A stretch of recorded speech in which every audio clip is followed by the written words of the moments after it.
ప్రతి మనువు స్వర్గంలో ముందే ముడిపడుతుందా? ఆ మాటే నిజమైతే ఈ చట్టం విడగొడుతుందా?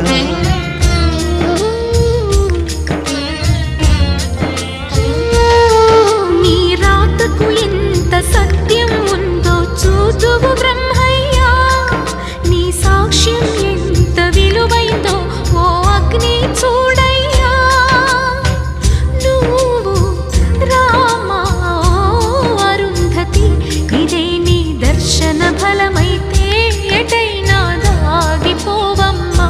నిజంగా పెళ్ళికి బలముంటే సూటిగా ఇటు దిగి రావమ్మా. పందిరి వేసిన ఆకాశానికి ఇవ్వమ్మా ఆహ్వానం, పీటను వేసిన ఈ నేలమ్మకి ఇవ్వమ్మా